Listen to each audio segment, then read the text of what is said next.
described as targeting a 45-day turnaround on video review with a no more than 60-day time limit under regulation.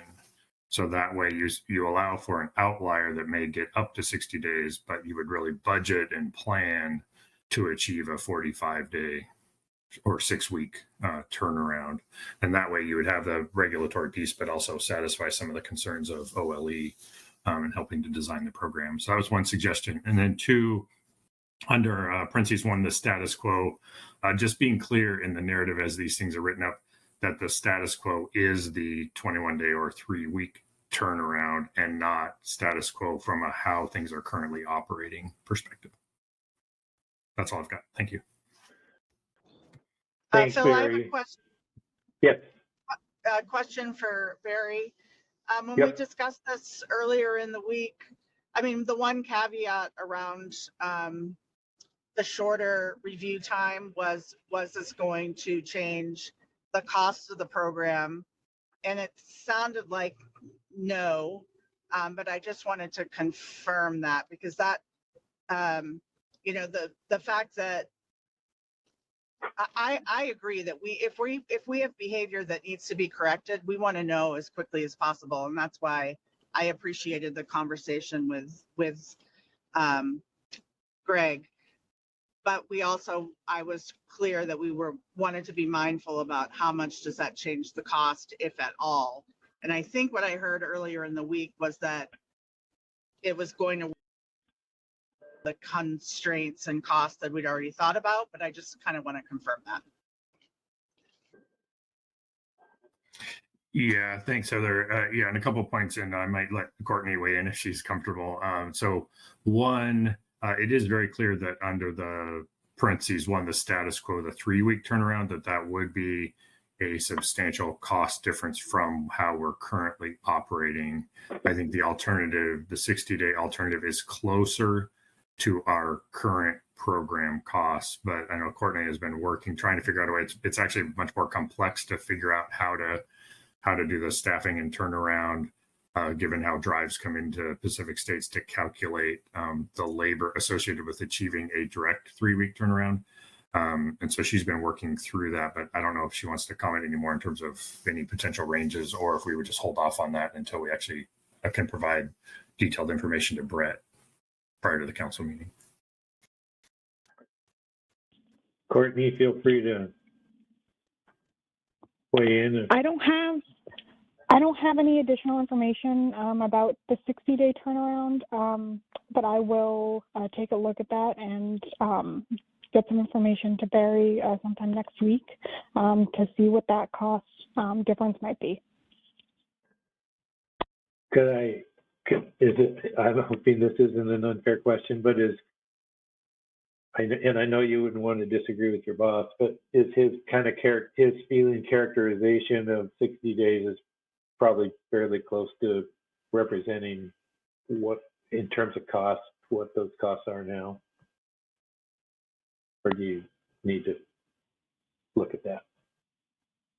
I don't have an answer for that. I'm not sure. Okay. All right.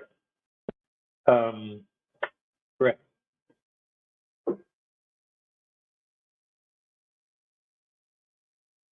Brett, did you have your hand up? Yes, thank you. Barry, on Tuesday, you had said that the table that you provided to everyone and that's posted on the web is represents basically this kind of 45-day target turnaround with a 60-day, kind of scenario, basically, right? And that was sort of what's happening now. And then cost would be, like you just said, significantly more if we were to ratchet this back to 3-week turnaround time, and you don't have that information. I'm only trying to reiterate this so that I made it clear in the analysis of what I'm presenting as status quo, which I do say is the 3-week turnaround time, but I don't have cost figures to show. So I'll just say that it would be significantly more than what's being represented in these tables per PSMFC. We just don't have those numbers right now. Hopefully you could get some on paper for me, but is that correct? Yeah, so a couple of things. Yeah, so what we have been prior to this past week, Courtney has been working towards trying to come up with an estimate for the 3-week turnaround. So at least we had those sideboards of the 3 weeks versus the longer time frame, sort of that bottom end. But like she said, we haven't done anything to calculate exactly what the 60-day piece is. And so I would characterize for what I said the other day, the 60-day turnaround is the closest to what we're currently doing. And that if you have that maximum 60-day turnaround, you're just the logic forces you to have on average probably that 45-day getting that. But that is not, we don't have the numbers that is currently what is happening specifically, but it's probably a rough close estimate to that. Great, thank you. Appreciate that.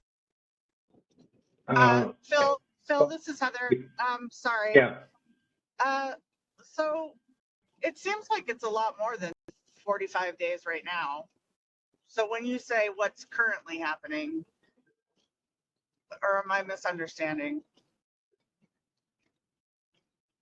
Like I'm still getting whiting reports from the fall.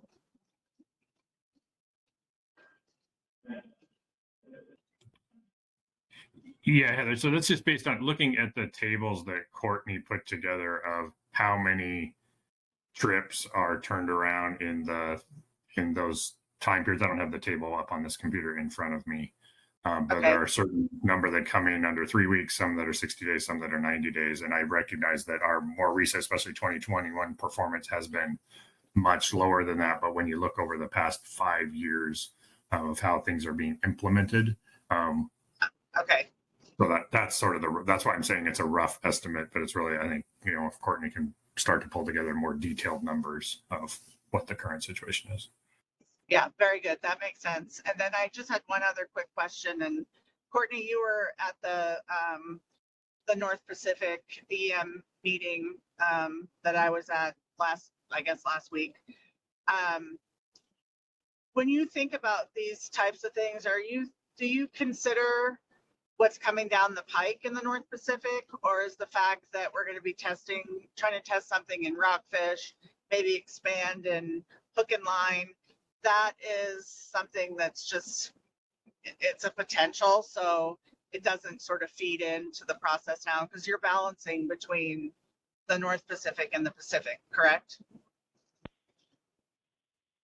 So the reviewers are dedicated to each program. So we have dedicated West Coast reviewers and dedicated Alaska reviewers. So that wouldn't impact this. Oh, okay. Thank you. Okay. Thank you. Bob Dooley, I saw your hand go up, but I'm not sure it's still up because I can't see. No, I put it back down, Phil. My question was okay. answered. Thank you. Okay.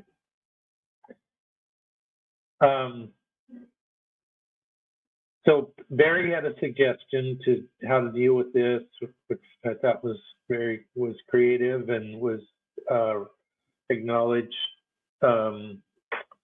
what the enforcement folks had brought to the table on this matter. I don't know in terms of how, in terms of a regulation, how we would word that relative to the 45 days is the expectation, but it's no more than 60 days.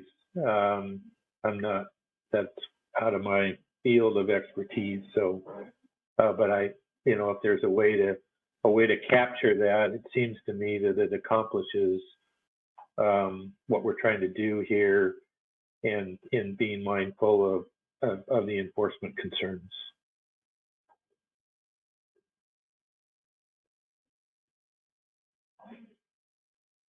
So if there is someone, Brett or Ryan, or not sure who else to ask how we would go about capturing that in a regulation for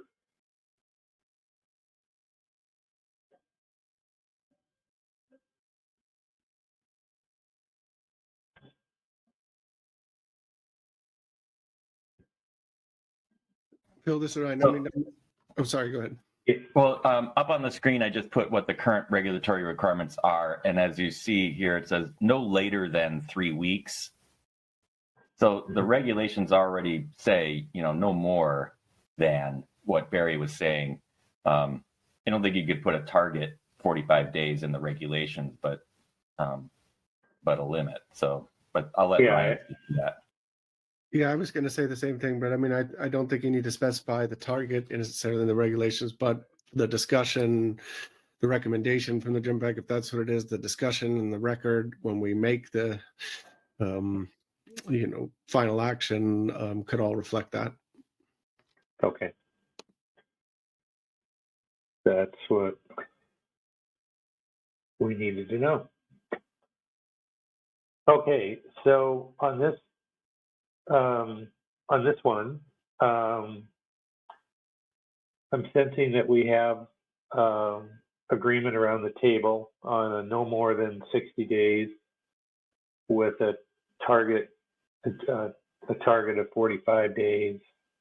But what would be reflected in the regulations is the no more than 60 days, and we can include in our report the narrative and the recommendation that that we're recommending that PSMFC strive to achieve a 45-day turnaround time with no more than 60. Does anyone object to the way I characterize how we ended on this topic? Okay. All right. I'm going to move ahead then to the next one. Logbook submission.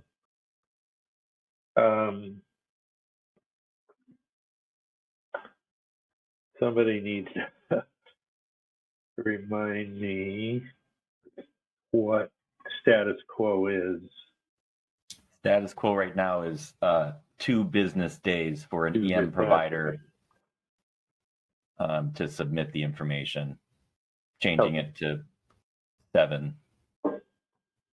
And this is 7 business days, correct? Correct. Okay. All right, Kate. Just confirming, we're talking about the logbook. This isn't the logbook submission from the vessel to the EM provider. This is the EM provider entering the logbook data into the vessel account system. Yes, right. Right. The submission of logbooks is within 24 hours under the status quo regs right now for vessels to submit their logbooks. But the submission of the logbook data into the vessel account system is what we're talking about.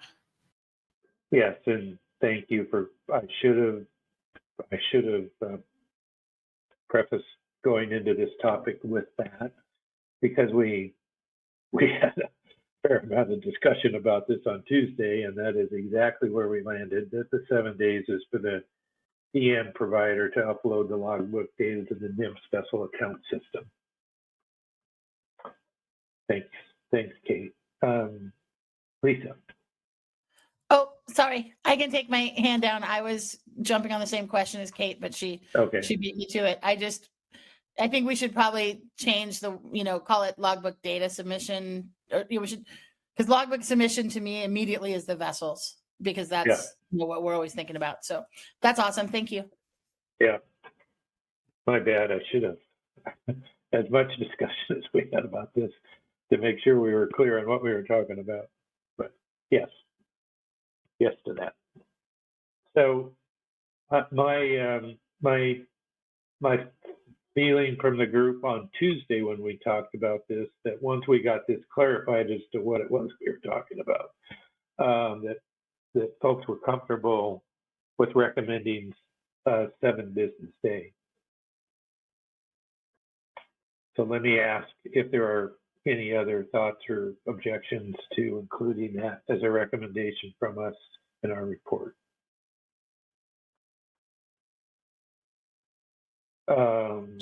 Brent. Quick question, Phil. Is that what's 7 business days after what event happens? After the drive report has actually been analyzed by the tax states analyst, or when is that? When does the 7-day clock start ticking? After what happens?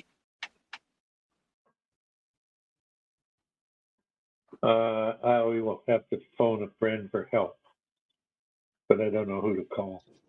I thought this was around after the logbook is submitted from the vessel to the EM provider. They have 7 days to get it into the system. And then later, if there's business rules or something that need to be adjusted, that comes after the video is reviewed. Heather's correct. So on the screen is the regulations as it's written now that I highlighted. So the logbook data must be submitted to NIMS within 2 business days, but we would change that to 7 of receipt from the vessel operator. Okay, that helps. Then I'd support that. Thanks. Okay, thanks for the clarification. Okay, other comments? Okay, I think thanks for the clarity on that with that question, Brent. Are there any objections then to us making this as a GEMPAC TAC recommendation? I'm not seeing any hands, so I'm going to take that as a no. No, there are no objections. I don't think that's a double negative that results in us having objections. I hope so. Okay, on to number 4, B4, which is revised EM discard data review language. And this, there was some back and forth on this, and we discussed it on Tuesday. We had both sets of language up on the screen at that time. This is the language that I believe addressed NIM's concern relative to the first version. There it is. And I don't recall hearing anyone having an objection with making this modification, but I will ask one more time if there are any objections to including this in our GEMPAC TAC report relative to the change in this language.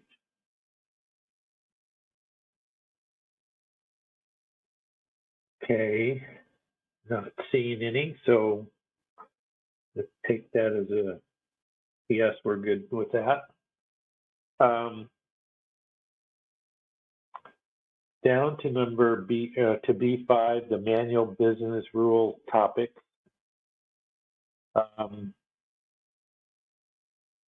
We had some, I think they were volunteers from the industry to look at those potential revisions to the business rules for allowable and non-allowable discards. And then we also had a bit of a discussion on potential changes to the discard species list. And one of the examples that we used as a potential is the situation that we find ourselves in, or at least we did last year, with large numbers of very small stablefish being taken as bycatch. But let's take them one at a time, and I'll call on the folks that have had an opportunity to discuss this since our Tuesday meeting and provide us with a report. Thanks, Phil. I can kick it off for us here. I think I have the latest version. We have basically put together a very short memo that outlines what we think could be a good proposal to talk through about potential revised business rules. And I don't know the best way. I can share it on the screen, or I can send it to Brett. Brett, what's the best way to do that? I just gave you a little crown, so you're able to share as you want to share. Oh, perfect. Okay, let me pull this up. Draft memo. All right. Are you seeing that? Yes, we are. Yes, if you could enlarge it a little, that'd be helpful. Yep.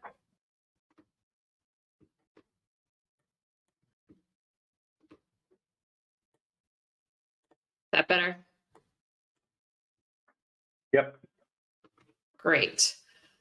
Okay, so this is our set of suggestions for what to include in the established provider manual. Apologies if I'm using the wrong term there. I can't remember what we actually named it, but it's the version from the November briefing book that this the GEMPAC subcommittee put together. And we included the business rules in that same format, and can scroll down here and show you basically a red line of what we have from the current established provider manual, starting with this section that's titled EM Review Using Logbook Audit Process. And that'll show where we would actually suggest making these changes. So this is the language directly from that provider manual, and it describes how the receipt of EM data and then the review is conducted. And it specifically goes through how each of the different gear types are reviewed. And so the focus for us has been on the trips where you are operating under optimized retention, which means you can actually discard species. And so we're focused on the business rules around those discards. And so there are sort of two important points here. The first is that this business rule was already included in this one that I'm highlighting here in the manual, which basically states that the higher estimate from the logbook or the EM data is used as the estimate for what is discarded. And the reminder here is that there are only 7 or 8 species now that are on the discard list. And these are all low risk, high volume species that we can discern on video. So using the higher estimate from the logbook or the EM data is reasonable here. The challenge that we wanted to talk about was if unallowable discard species, so species other than those in the list, are discarded, and what the business rules would be around those instances. And so everything that's in red line here is our addition, a proposal for how to handle that. So this would say that the allowable discard species are listed in the regulations, and we'll get to that conversation later. If species other than those that are allowed to be discarded are intentionally discarded, and I think we can talk about what this means based on what's currently in the regulations, then the entire trip would be reviewed. So you do 100% of the hauls if you happen to see any non-allowable discards going over. A warning would be sent to the vessel operator. And in those cases, the EM data rather than the logbook data would be used to debit any discards. Following that, the subsequent 2 trips for that vessel would also be reviewed at 100%. And if the review indicated any other infractions, the result would be a loss of eligibility in the EM program for the remainder of that fishing year. But if the subsequent 2 trips didn't have any instances of non-allowable discarding, then the review rate would revert back to the baseline, which would be the 10% of hauls that's listed up here. And then it would continue with our previous suggestions in that provider manual.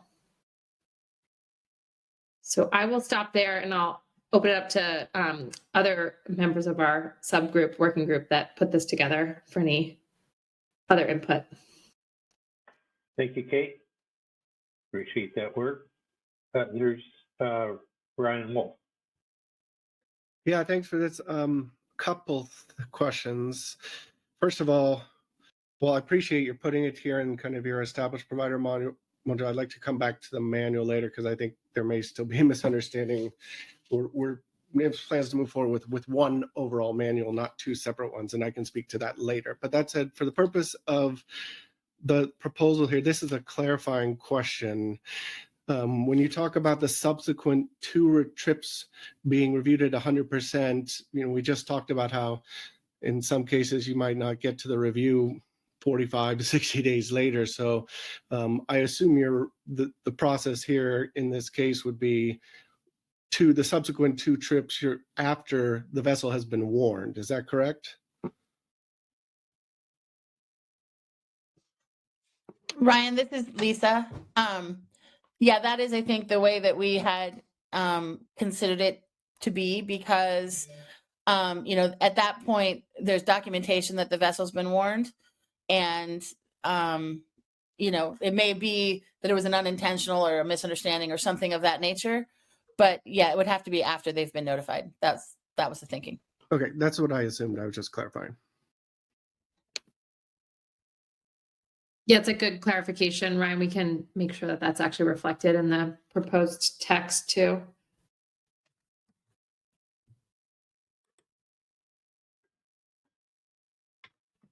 Is Captain Chadwick on here today? I am. Good morning. Morning. How you doing? Good. Good. I know you had expressed a concern about the 10% rate versus the 25, and I'm wondering if this in any way gets to that concern.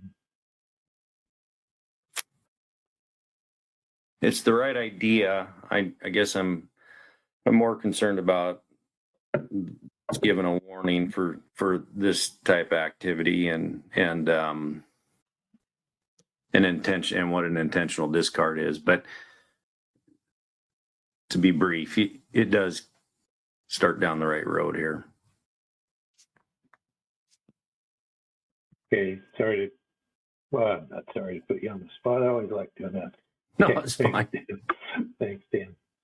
And I can get into more detail, some of my thoughts here later as we work through this. Or if you want to hear them now, I'm happy to do it. Well, there's not a lot of later here, so Okay. I would take the opportunity if I were you.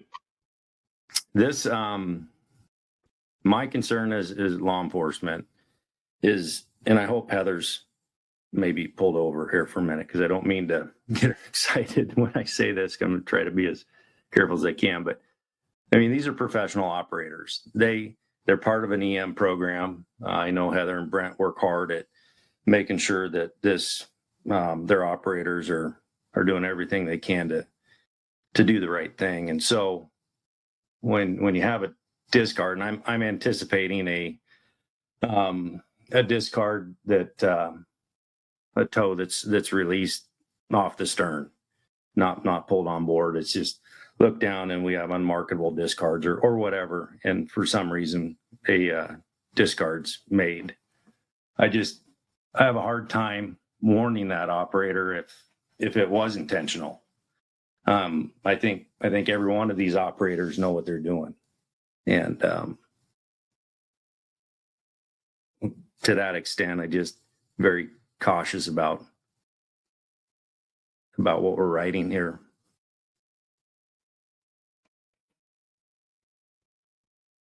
Okay, thanks, Dan.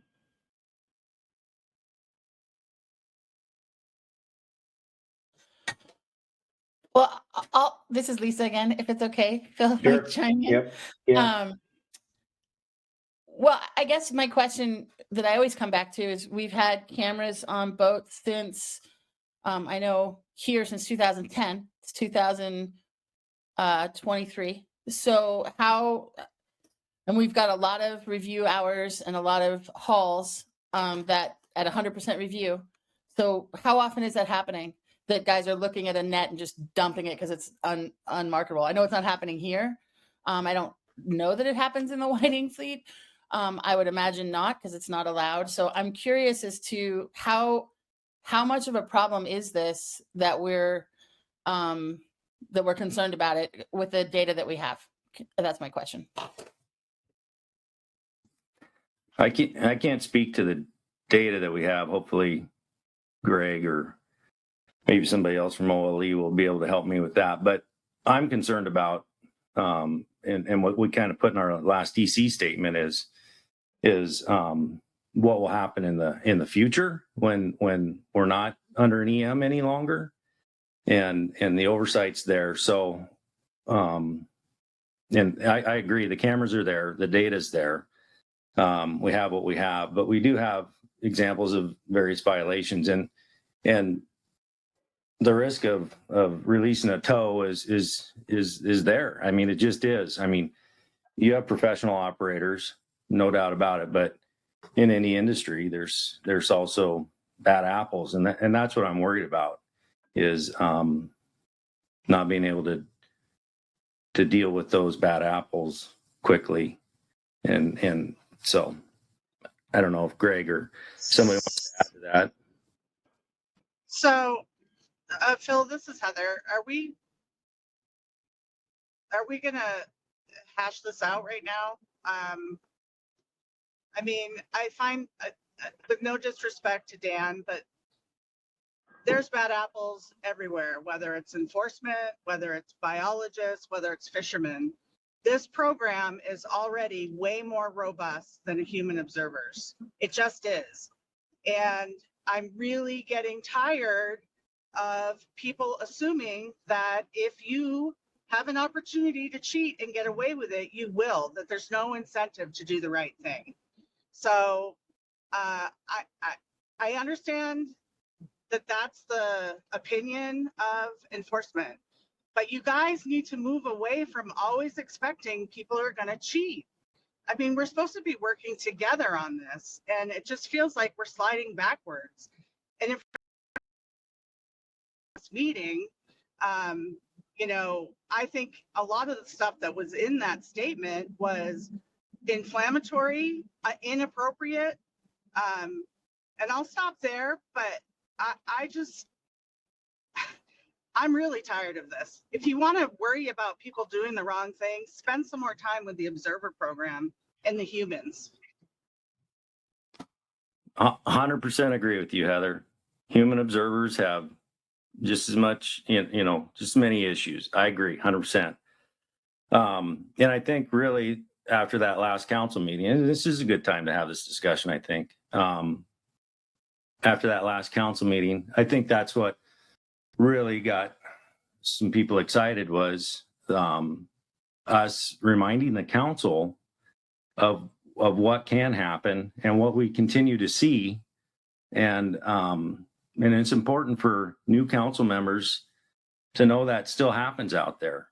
You're hired by the industry to represent the industry. I get it. And enforcement has a job to do too, and get that message out there as well. And that's all we're trying to do. You didn't share that at the last GEMPAC meeting, a week before the council meeting. Nobody said anything. And Brent and I, as EFP sponsors, didn't see anything. So if things are continuing to happen and it's in the whiting fleet, then we need to know about it so we can correct it. It's the same thing that happened in 2017. And then this is supposed to be an EFP and not something up north where they turn around and they violate people and give them novas for, you know, things that are under an experimental fishing permit. So we get over that hump, try to do the right thing. We don't get notified, even though we're the EFP sponsors. And then in front of the council, enforcement consultants says in their report, the further you get away, the longer a program's in place, the more lax people get. When what Dana Matthews showed was the further we got into the ITQ program, the less there were of violations. So I just find it to be really offensive, and I'll be quiet. Thanks. Okay. Understood. Just a minute, please. So Heather asked if we were going to, you know, I don't know exactly, wrestle this to the ground right now. And frankly, I think this is a good discussion. So, I mean, there are clear in the air is never a bad thing. Well, I don't know about never, but oftentimes is never a bad thing. I was going to let this conversation go a little bit, because I think it's good to clear the air, say what you need to say, hear the response from the other. Because if you're not going to do it here, then where are you going to do it? And not to say there isn't another place. So I was going to let this conversation go just a little bit here, so that we can get some of this stuff out there on the table. The relationship between the enforcement consultants and the industry isn't necessarily under the purview of this committee, that's for sure. But in terms of writing, making recommendations relative to the regulations and the manual, if we can use this as an opportunity for everybody to get on the same page and express concerns, then I think that's a good thing in the long run. All right, with that little bit, Bob Dooley was up next, and then Lisa. Thanks, Phil. I just want to offer this as a maybe constructive. I think it's a really good conversation. However, the way I view this is in what does the EM program do at the 10% review rate if a vessel is found to have intentionally done something that wasn't supposed to be done? And I think that's what's the reaction of this. And the reaction is go to 100% review for 2 trips. And then if it doesn't happen, revert back to the 10%. I don't see that as the two things that we're discussing here is linked at all. If a vessel discards a whole bag of fish, and I would hope that enforcement would, take that, the information gained by the EM analysis to investigate that aside from this. But I see this as, what does the EM program do with its review rate should something happen that is not supposed to happen? So I don't see the two things being as connected. It could be such a serious violation that of something that they may lose their fishing privileges. Who knows? But that's not connected to this, in my opinion. So I hope that's useful. I have some other comments later, but I'll hold those. So thanks. Well, one thing we might consider is some sort of a qualifier, like, and at a minimum, a warning will be sent, so that it isn't so prescriptive that the only thing that can happen is that a warning is sent. So that if you do have something that's egregious, like emptying the whole bag, the enforcement folks aren't tied to just providing a warning. But Lisa. Thank you. So, as usual, I do support Heather and just the overall notion of the cheating sort of mindset. I come back to my question, though, about, are we seeing this? I heard again, not only at the council meeting, but again in this discussion, these comments that there's these outstanding violations. And when we heard that at the council, all of us that are participating in this process and have been for years are like, do you have violations? No, I don't have any violations. Nobody knows what you're talking about in terms of what these outstanding violations are. I mean, I don't know if they're with folks that have, I know there's individual EFPs now that are outside of these sponsored EFPs that we're working on. So I don't know if those violations are happening there, but I don't know how to address violations that I don't know about or what is categorized as a violation. But when that word is thrown out there in an EC report, or even here today, it gets the hackles up, and you're like, well, what are you talking about? So that's, I think, one question. And then when I asked it earlier, the answer was, well, I'm worried about future violations. Well, okay, that's a different problem. So I guess I just want to get clarity. What are these outstanding violations that are, I don't know if they're under investigation or pending, but I don't know what they are. So I don't know how to react or provide input because I don't know about them. And it doesn't seem that Heather or Brent do either. That's certainly a fair question. You know, it was I guess I'm questioning whether do we want to try to get at that in this discussion.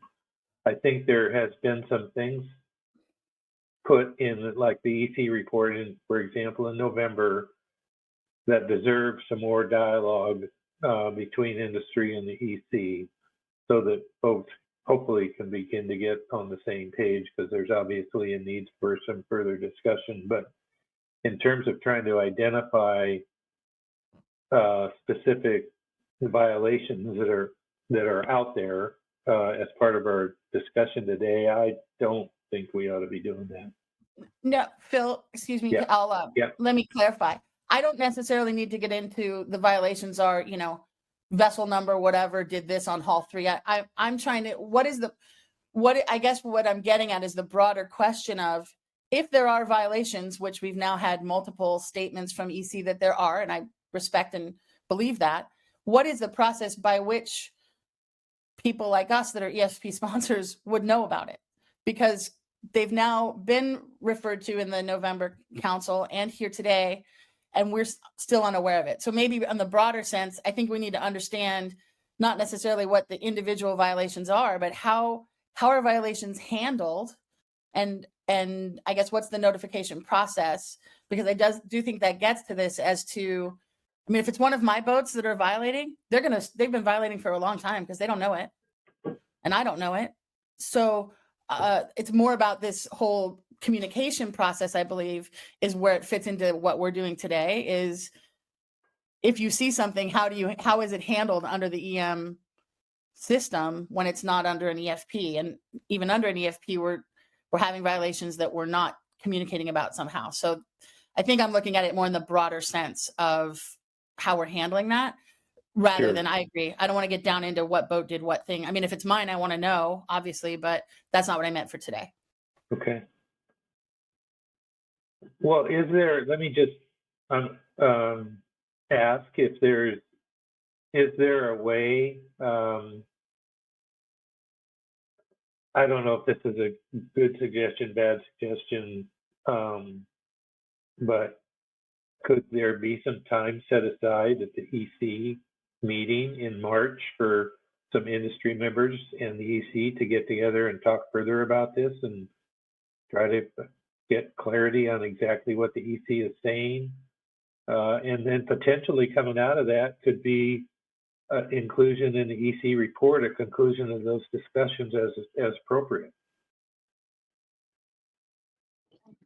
So Phil, this is Heather. From my perspective, I would be willing to do that, but I want to come into it with clear expectations and, you know, a commitment. And I don't want to be referred to as someone who's hired to represent the industry. That's not why I'm saying what I'm saying. I'm saying it because I believe it. And I think, you know, mutual trust is important, and we're not there. So, but I, as one person, would be willing to spend that time as long as we're on an even keel and everyone comes to the table willing to commit to an open and honest discussion. Okay. Well, maybe you could, I'm just making this up as I go, as you well know, is you could have a kind of a preliminary get together in March and decide on, you know, what you want to talk about and any information that might be needed to, you know, help that conversation take place, and then get together in April and have your conversation, or whatever the right timeline is. Brent. Yeah, thanks, Phil. I like that suggestion. I mean, our discussions with Mr. Bush last week was really productive. We were talking about, you know, understanding things, and that kind of communication is really, really important. You know, I am a representative of 13, 17 permit holders, and you know, I try and do my job as best as I can to convey their concerns to you know, government folks, including LOE and the council process. And but if you want to talk to them directly, Captain Chadwick, that's fine. I don't need to be involved in this, but I do take exception to kind of that comment, because I think I do have a pretty good understanding of how the whiting fishery is prosecuted by my members after, you know, working for them for 30 years. And I also say this, you know, my integrity and honesty in this process is what I get paid for. And if you know, so that's been the most important backbone in my fiber is to be truthful and honest and represent what is really going on here. We're trying to develop a program here that deals with estimating discards when they occur. And we got to get the language correct here, and it has to be enforceable. I think that's our goal. Will discards occur? Will intentional discards occur? I guess that's the question I'm going through my brain. And I got to say, yeah, we don't want to have a program that allows for intentional discards, but there are circumstances where that might happen. And I'll give you a really good example.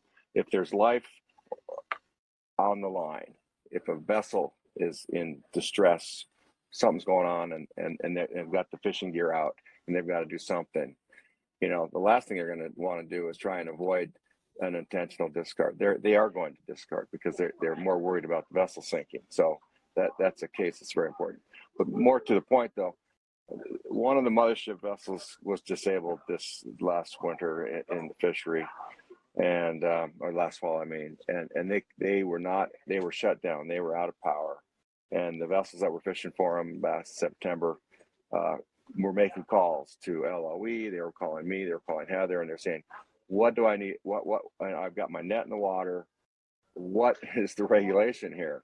Because I know I'm not supposed to discard, but I don't have anywhere to deliver this fish to because there's only one mothership out there, and it's disabled. So, and I know. So, my counsel to them was, okay, you know, if you are going to make a discard here, because you've got to, what do you want to do here? You want to get the best estimate of that discard. So you want to, one, make sure that when you log it, that you're as accurate as you can be. And secondly, make sure that the camera sees the discard. So somebody back at PAC States can review it and also get an estimate of that discard. So that's where I'm coming from, really more practical position here. If there are bad actors out there, I want to know about it. So I want to talk to them and figure out why they are bad actors. But so that's all I have to say, Phil. Thanks, Brent. Back to you, Lisa. Yeah, I was just going to say about the intentional thing. You had a similar thing last fall on a smaller boat. It actually happens to be my family, and you know, I got the phone call that they had a lightning strike and the net was too heavy and the weather was too rough and they couldn't get it on the boat safe, and he didn't know what to do.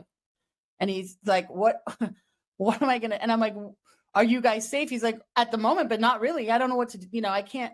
And you know, my kid's on that boat, and he's like, best thing I can do, I got to cut it. And I was like, cut it, not going to mess around. And same thing, log it in the disc in the logbook. Look at the, make sure the camera can see it, and do what you have to do. And I don't consider that an intentional discard or a bad act.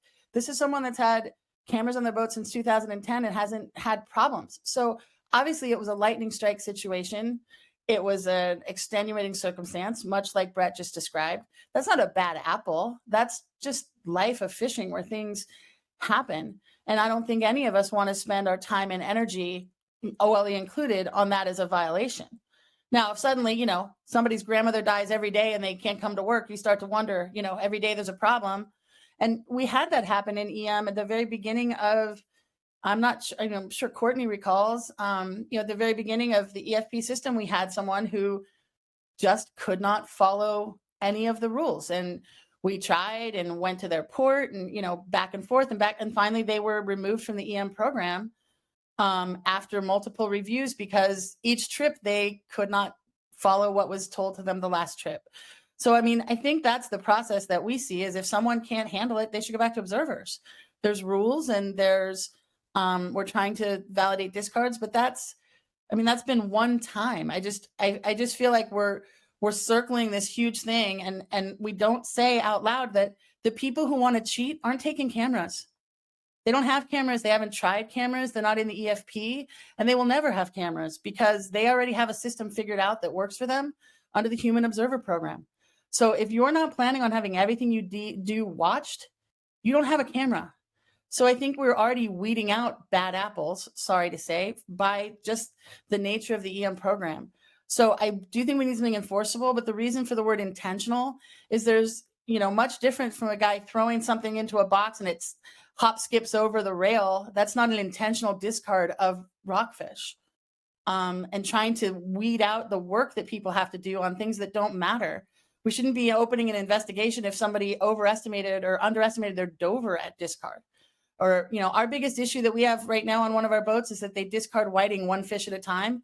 And we're getting ready to open an enforcement issue on them for whiting when they've got millions of pounds in their account. So it's just making sure that we're only worried about things we're really worried about and figuring out what those things are. And so I just we got to use words like violation, and we need to qualify what we're talking about. Okay. You are all reasonable people and with a high degree of integrity on the industry side and on the enforcement side. And I can't help but think that if you give yourselves a little bit of time to talk through this stuff, you will get to a logical and fair conclusion. Greg.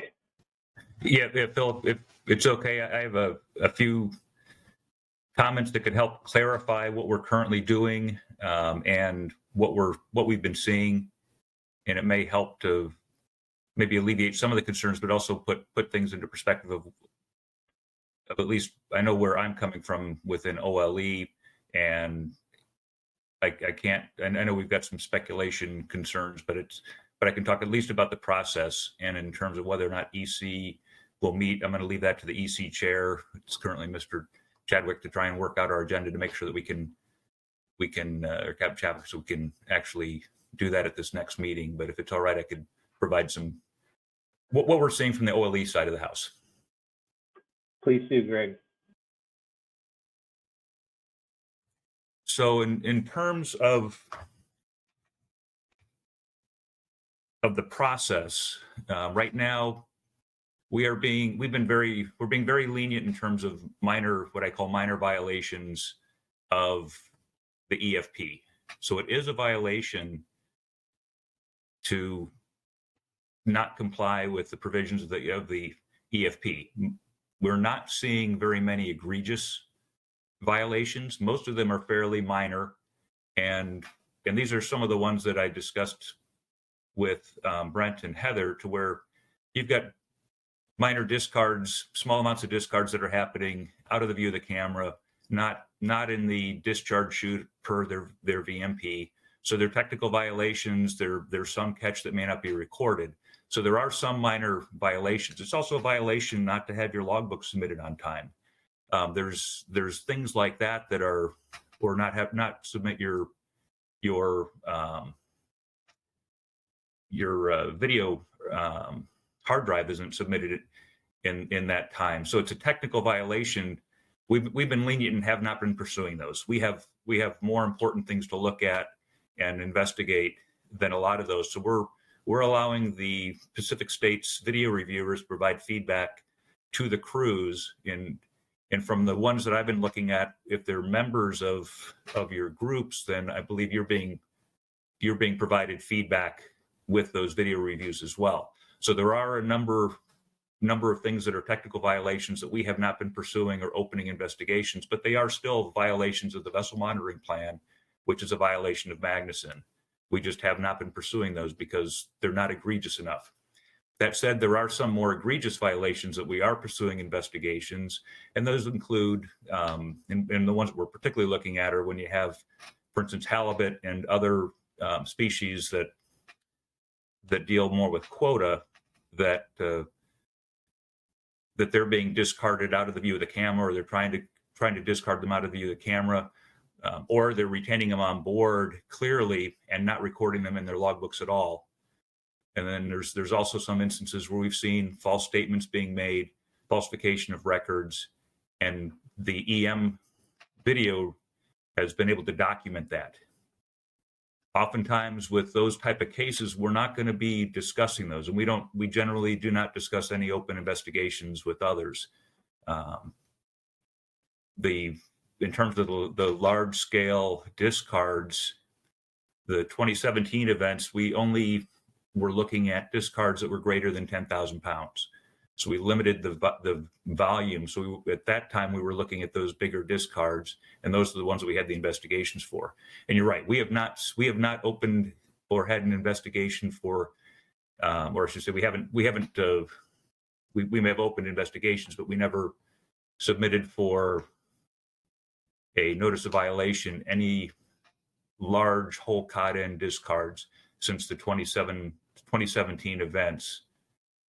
The only ones that we do look at and we do review and do consider are those weather related, the breakdown considerations with the mothership, as Brent mentioned. And for those cases, we didn't pursue because they appeared to be legitimate requests for consideration of safety and inability to handle the fish due to mechanical breakdown. So we didn't open investigations of those either. We try to be reasonable, and we're trying to take that into account. So that's what we're seeing from our side of the house. And I've got Lieutenant Dan Davis is currently the one who's receiving every drive report that gets reviewed, and he looks at each one and tries to make a determination: is it egregious enough to warrant the time and effort that may go into the investigation, or is the warning that's submitted as part of the drive feedback going to be sufficient? And in most cases, we're finding that for the minor violations, the drive report feedback is sufficient. So that's the side, and I'm hoping we do have an opportunity to meet in the future and have a more dedicated industry with EC member discussion about some of this as well. Okay. Thanks, Greg. And I hope that will occur as well. I'm going to go to Ryan and then to Kate. Thanks, Phil.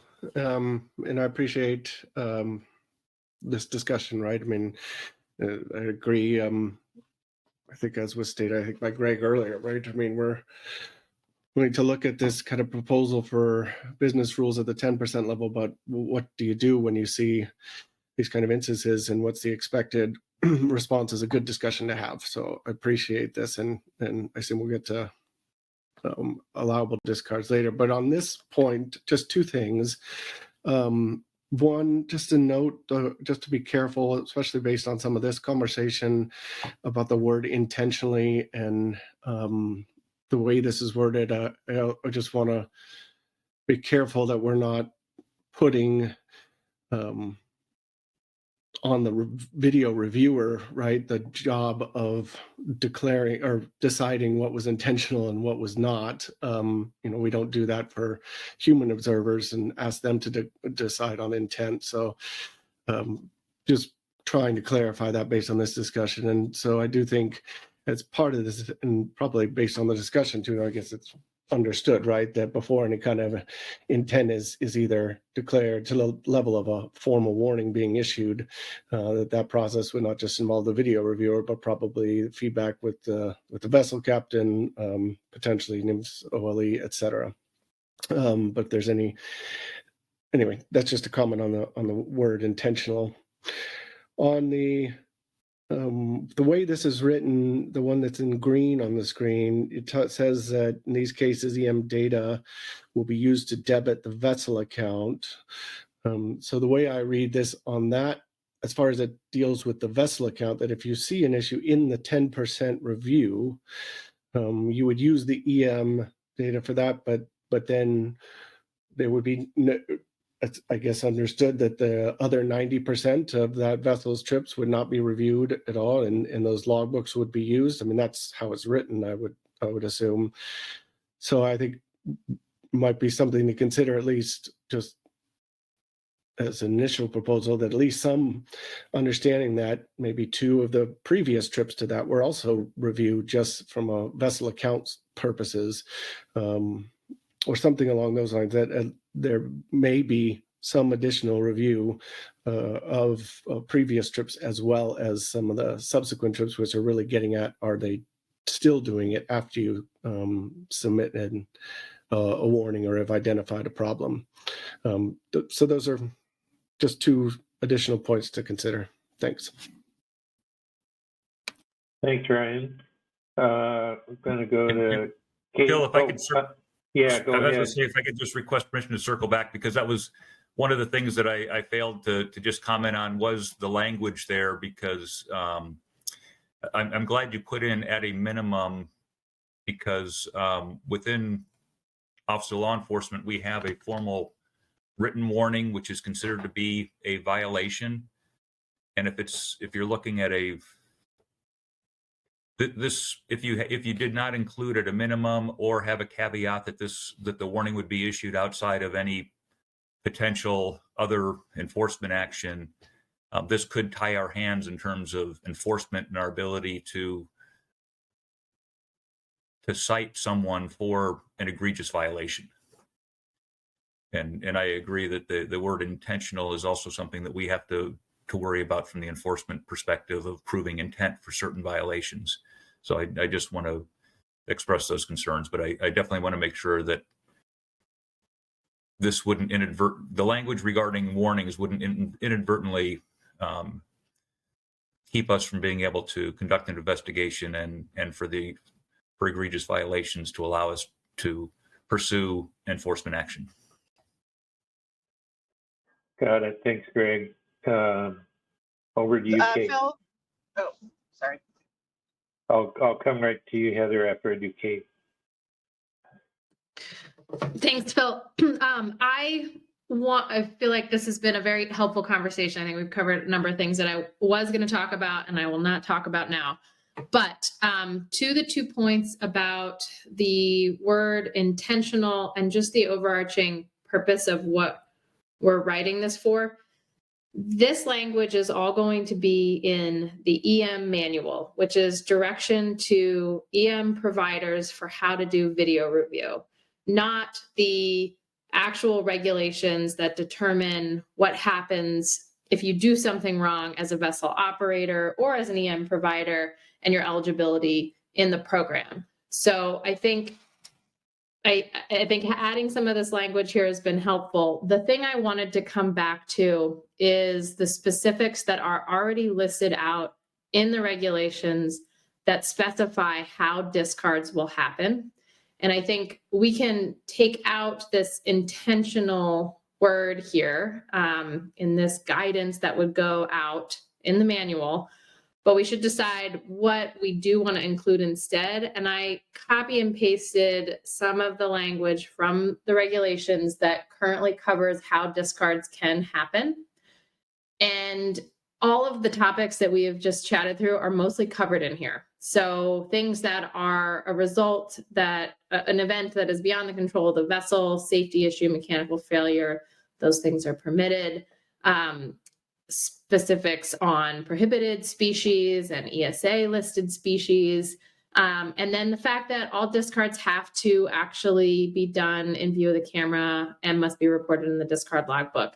So all we're trying to get at, I think, in this language up above is some direction to a video reviewer for what they should do if they see something that looks a little bit out of the norm and not following all of these other prescriptions that we already have worked through and that are already in regulation. So I think we can strike intentional and basically just say any discard that doesn't follow the VMP. And that in itself might be enough here to deal with this intentional issue. Thanks, Kate, for grounding me anyway. Appreciate that and your suggestion. Heather. Thanks, Phil. Thanks, Kate. I really like that suggestion. I think that that makes sense. I've also appreciated this conversation, and I think that words and language does matter. And I just want to give a quick example of that. When discussing what happened with the mothership this past summer, you know, that mothership not only lost its steering, it was like drifting for 4 hours or something like that. One of the boats that was trying to deliver was mine. He had a bag that was short wired. It wasn't full, but he had his shoreside net in the hold. And so it wasn't something he could have, you know, stowed and brought to shore, which is something we explored. But I guess, Greg, when you were describing it, you said we didn't issue violations because it appeared legitimate. It was legitimate, not appeared legitimate. And I understand that I'm being sensitive about this, but the phrasing matters, and that leaves the sense that maybe it could have been something other than legitimate. So I hope that we can think about how we phrase things and the words that we use, because I think we can avoid some of the consternation if we do that. But I do appreciate you explaining where you guys are coming from and look forward to continuing the discussion. Thanks, Heather. Well, let me just first offer my appreciation to the work group that brought this language forward, because there was discussion obviously on Tuesday about if this, then what, X versus Y business. So thanks for doing that. I think this was, too, from my seat anyway, a healthy discussion to have. And as I said, you're all have a high degree of integrity, and you've been respectful of each other, and that's no surprise to me. I'll leave it in the hands of the EC chair, Dan Chadwick, to reach out as appropriate to industry folks and maybe have a further discussion about some of the issues that have been brought up here. I think it's important that people have that open dialogue and are open and honest with each other, and that I think can only bring benefits. And I know Paul Cuela indicated a desire to be a part of that if he was available. So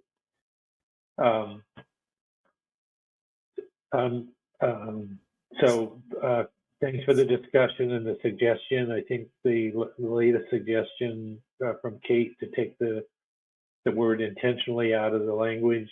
I know both Greg and Ryan spoke to that as a concern, so I appreciate the willingness to do that. Barry, I see your hand up. Yeah, thanks, Phil. And I was waiting for an appropriate time. It sounds like we've moved beyond this piece, which I think is good. I had a separate thing, well, not necessarily separate, but it was raised, I think, by Ryan's statement about what we do related to estimates for if we go under a 10% review rate, what do we do about the 90% of hauls that are not reviewed when it comes to areas where there are allowable discards? So there's a bullet there that says for those 10%, when you are reviewing it, the higher estimate from the logbook or EM data will be used as the final discard number. For the way it's written right now, for 90% of the hauls, nothing would be done. And I guess my question would be, wouldn't it make more sense that based on that 10% review, you would develop some sort of corrective factor that would be applied to those species for the remainder of that trip for the other 90% in order to have accurate catch accounting related to the logbooks and EM? But I don't know if that's addressed elsewhere. You can tell me to be quiet and I will. I'm going to go to Kate.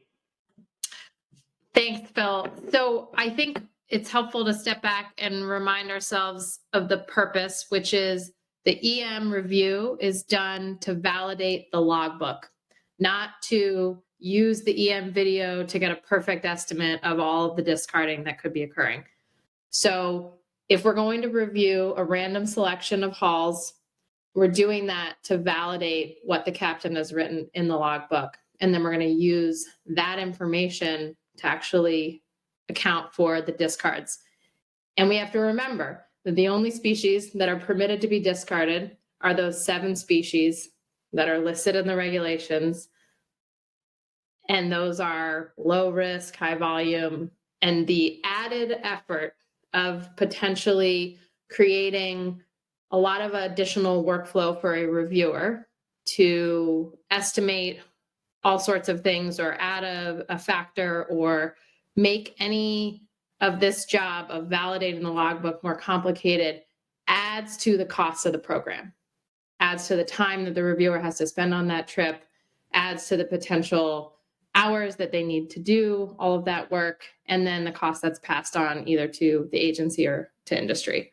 So I think the interest here that we were getting at when redoing this part of the manual was to get to the simplest version of how to do a random 10% selection to validate the logbooks, not to overcomplicate and potentially get at what might be a great estimate or a great more precise and accurate number, but rather a cost-effective way of actually doing the compliance monitoring. Thanks, Kate. Barry, do you have your hand up again? Well, yeah, maybe just a response. So if that is the case, then that raises the question of why, for that bullet, the higher estimate from the logbook or EM data would be used as the final discard number, as to why any changes would be made to the discard number based on the video review, and sort of questions why you would even be like, what level then is a significant enough change where you would make a corrective factor, if any. Don't go back to you, Kate. Yeah, we're basically diving deep back into the recesses of my mind of our discussions and the data that we pulled to look at the discrepancies between logbook estimates and EM video review estimates on all of the trips that we have data on from the EFPs for the last 10 years. And what it comes out to is like a minimal amount of pounds, like within 1 to 2%. And Bob probably has this data on hand and might be able to pull it up, but it is essentially insignificant, particularly for the species that we're talking about for the discards. And so the intention here is that you take the higher estimate because that's maybe setting up the incentives properly so that reporting on the logbook is as accurate as can be, and debiting from the vessel account reflects that. And we don't worry about the fact that we are 1 to 2 pounds off on some of these species. And I know Ryan has raised again and again the interest of having more incentives for accurate reporting, but I think what the data has shown is that the reporting is extremely accurate already. The fact that there is a random percentage of hauls that are reviewed and that the higher estimate is going to be what's taken is enough of an incentive for that reporting to be accurate and to continue to be accurate. And if there are things that happen that are outside of the VMP, then 100% review happens. And that again is another financial incentive because that review would ultimately increase the costs potentially to the vessel.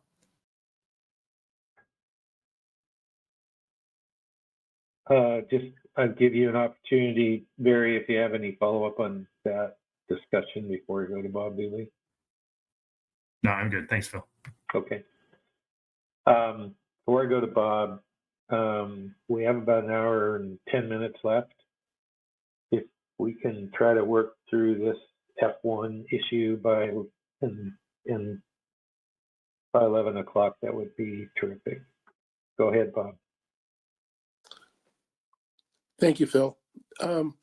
I held off talking about this because I didn't want to muddy the waters or whatever, but that is exactly why I created this spreadsheet with the help of Pacific States and the NIMS data. And, this is reflective of 2020.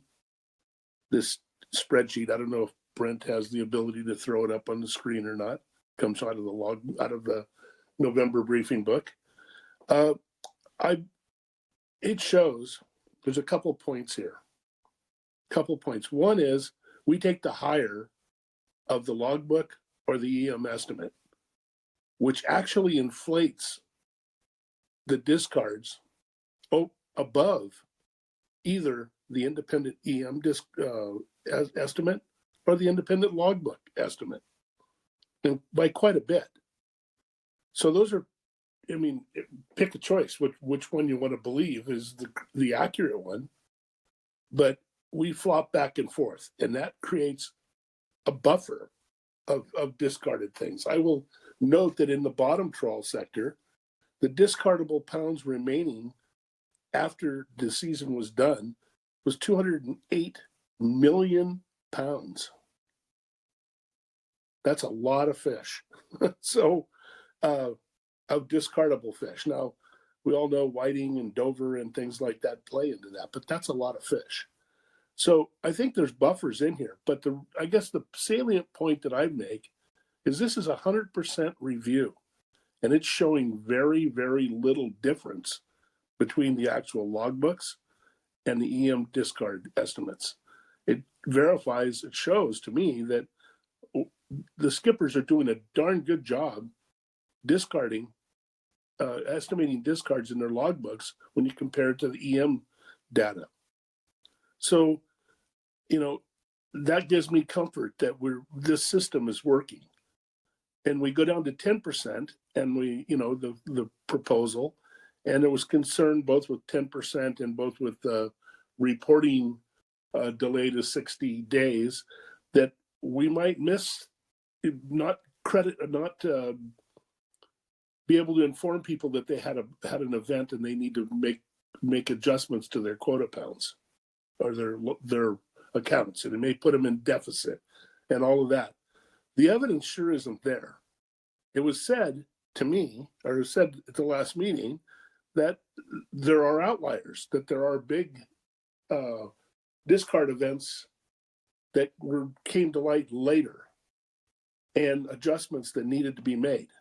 Well, I would suggest if this is 100% in the bottom trawl sector or pot sector, that's what we're focused on here.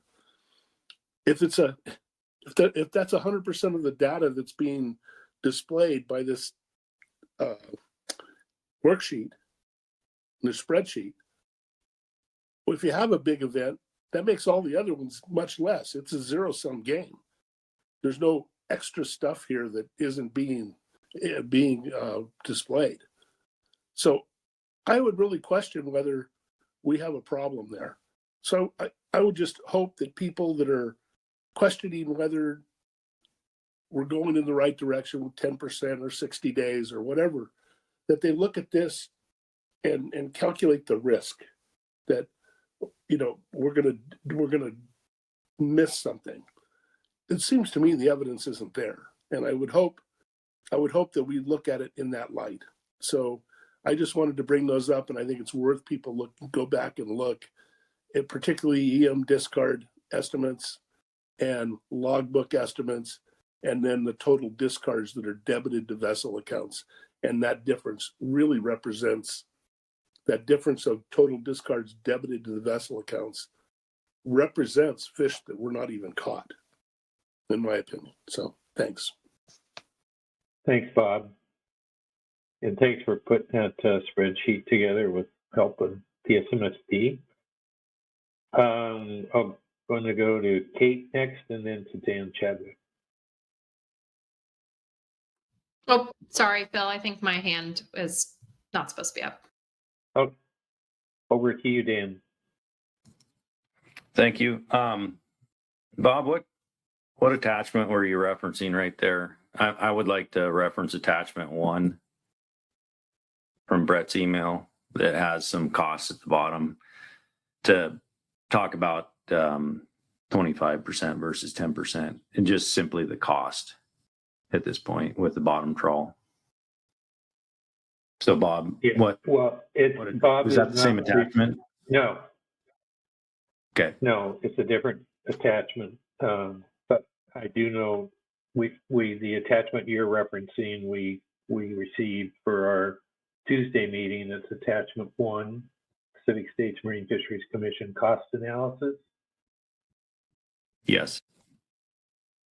So I'm just looking at that and being in the enforcement mindset, more is better for my mind, as far as review. And I'm just looking at the per day cost between 25% and 10%. And it appears to be roughly $30. Am I missing? And help me if I'm missing something there. And that's, if we're looking at that kind of cost, I know it's still a cost. I get that. But that's where my mind's around. I would rather have a little more review than not. So I just wanted to put that out there as we get through this process and we have EC discussions at the council meeting. I just wanted to make sure that people knew where I was. Okay, thanks, Phil? Dan. Kate. Sorry. Oh, yeah, go ahead, Heather, Sorry, and then I'll do Kate. thanks. Sorry, Kate. I was hoping, Dan, All you right. could just talk a little bit more around that. I mean, you mentioned it earlier in the week, but with the randomness of the, vessel not knowing which hull is going to be reviewed, why do you feel like a lot, instead of just saying from an enforcement perspective, more is better, why isn't the randomness and then the backup of if people are bad actors, they'll be, caught and dealt with? Why the more review?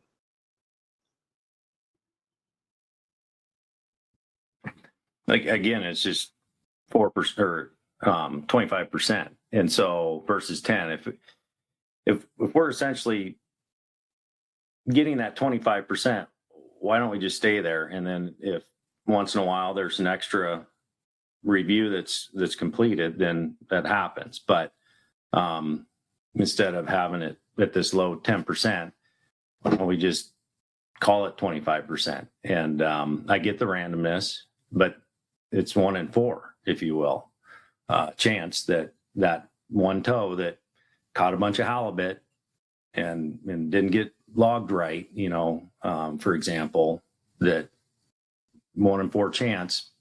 Okay, that's a gambling person's might take that. So again, I'm looking at it as enforcement, and all the things I've seen over the years, all the discussions I've had with skippers and crew members and whatnot, I just cautious. Kate. Thanks, Phil. I wanted to ask, I feel like we've gotten into the conversation of 10% versus 25% rather than the proposal for adding business rules in. And I think it's an important conversation and we need to have it. I don't know that we've landed on it as a committee yet where we want to be. But I didn't want to lose sight of the fact that I think we were planning to also discuss the potential changes to the discard species list. So I'll just make a note when we're ready. That is also part of this memo that we have that we can share.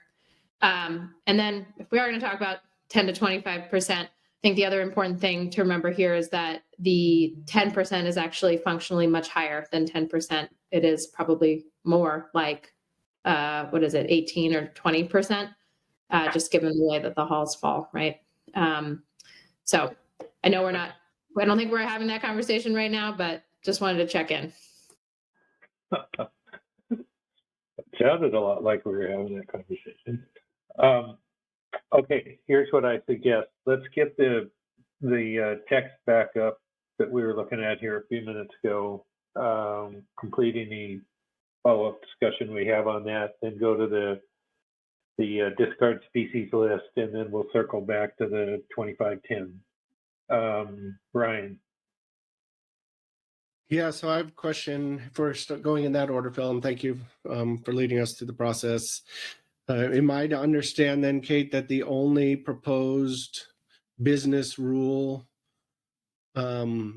is related to allowable discards? So if, I mean, unallowable discards. So if you're seeing discrepancies between the logbook and EM between allowable discards, it doesn't trigger additional review in any cases?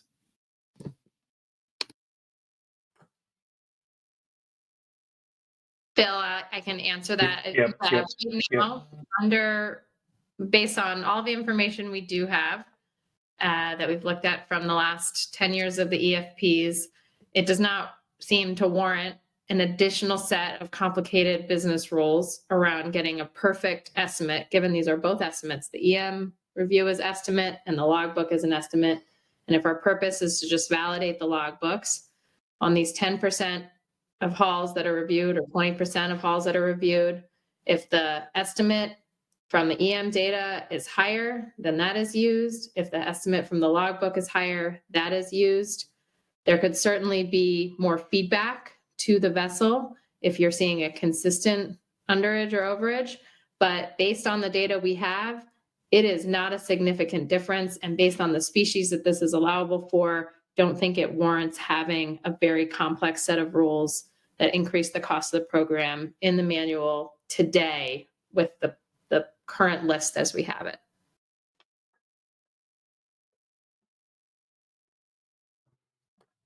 Phil? Brett, yeah, Brett, could you bring that language back up that we've had on the screen here?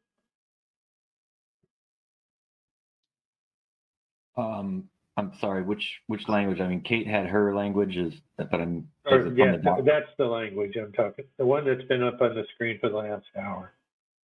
Yeah, that's Kate. Thank you.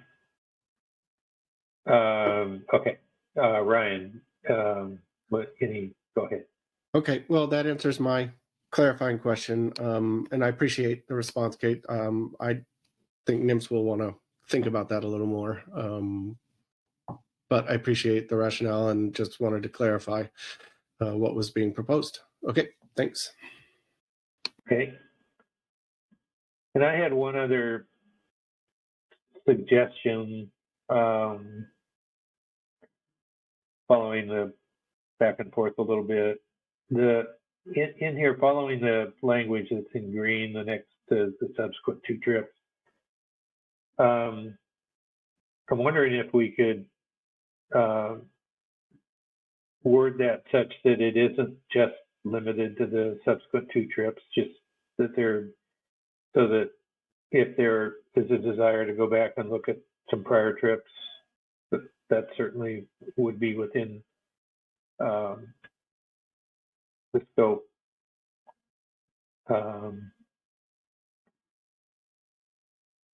You know, like when we could. Kate, go ahead.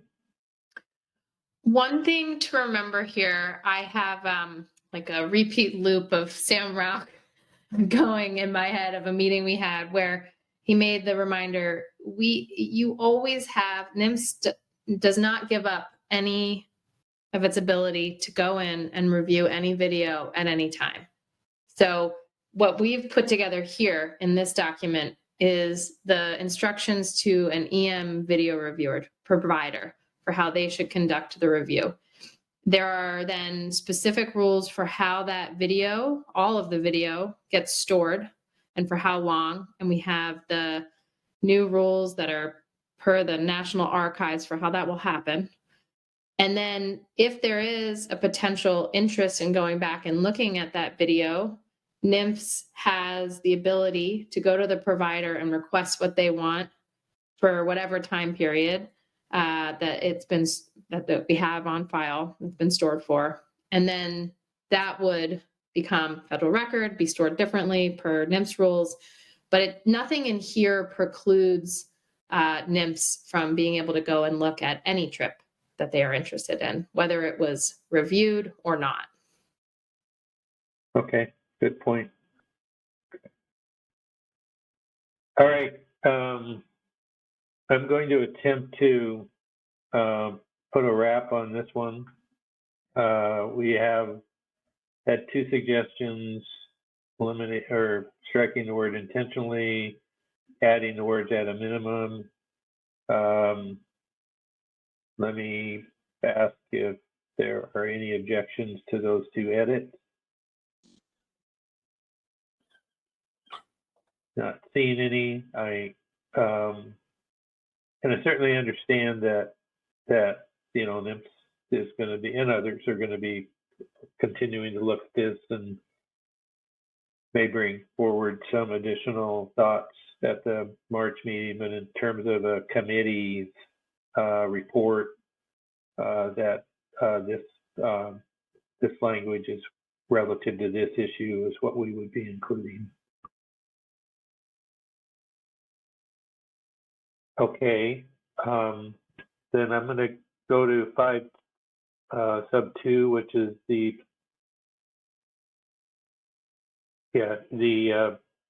discussion of the potential changes to discard species list topic.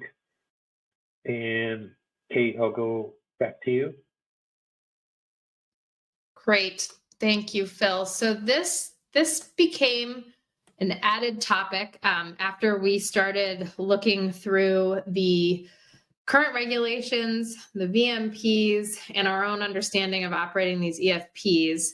And we wanted to bring this back to the committee because as we've gone through this, we've noticed there are some current discrepancies between the allowable discard list that even this group has looked at. So Brett sent out an allowable discard species list to the group via email on Tuesday or Monday, whatever day we met. And that list included Rex sole. But when you go into the regulations, Rex sole is not listed as an allowable discard species, even though everyone's currently operating with their VMPs that say it is an allowable discard species.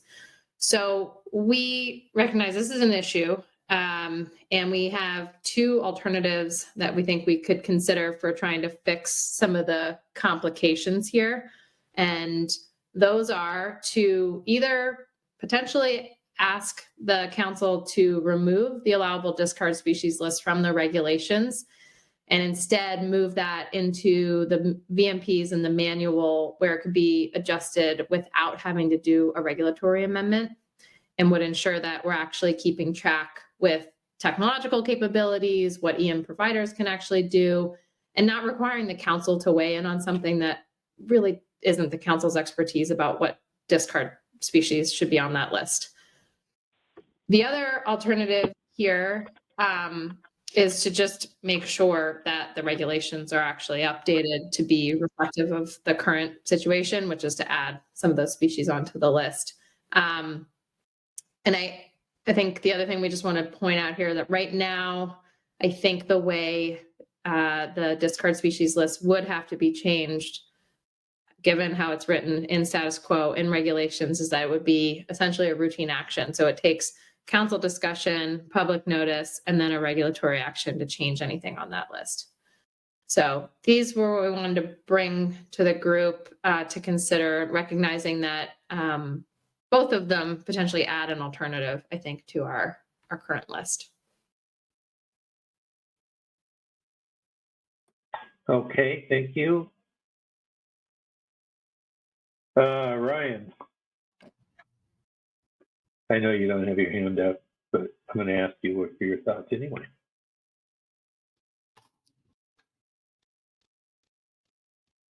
Well, I'm kind of just seeing this. And I was actually, sorry, kids, you were talking, I was trying to race through my pulling up of this because I thought when was it, like 2017, that we came up with a process to try and allow a change in discard species list without reg changes or without rulemaking, but then I was trying to crosswalk that with the regs. So maybe I'll just pause for a moment, Phil, to try and let this sink in, and or phone a friend here if Justin or John or anyone else wants to weigh in. Phil, this is Heather.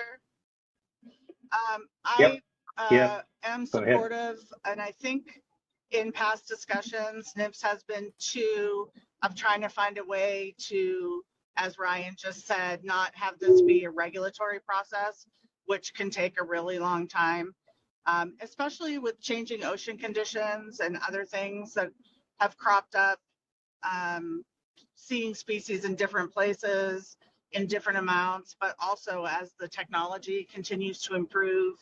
I'd hate to have to wait 2 years to be able to make a change to the list because of the regulatory process. So I'm hopeful that we can figure out a way. I'm supportive of the way that Kate described to have that stuff in the VMP. I'm okay with the council having, say in it, I guess, but I do agree that it's really about whether or not the species can be identified. And also, I want to be responsive to, changes in ocean conditions and fish stocks. I think it's one more piece of ecosystem management. Thanks.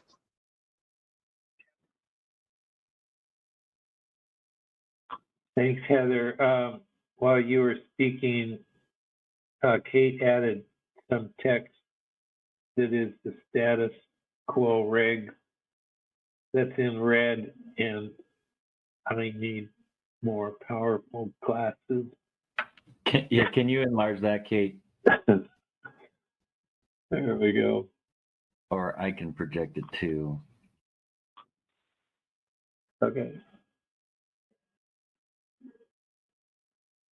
I need to buy some new glasses anyway, but this would remind me of why I should do that.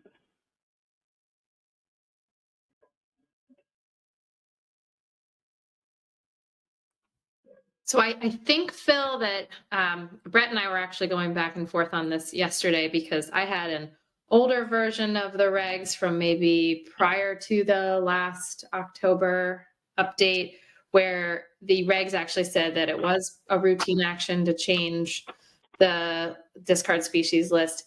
This is the current status quo in the regulations that I think, Ryan, this is the updated version. And this says that after consultation with the council and issuance of a public notice, you could change the discard species list. Yes. But it's still listed, the discard species list is still listed above this section in the regulations. Kate, this is Ryan. Got you. Thanks. You got to it faster than I did. This is correct. This is what is currently in the regs, and I think reflects the results of that previous discussion years ago at the council to give us that additional flexibility.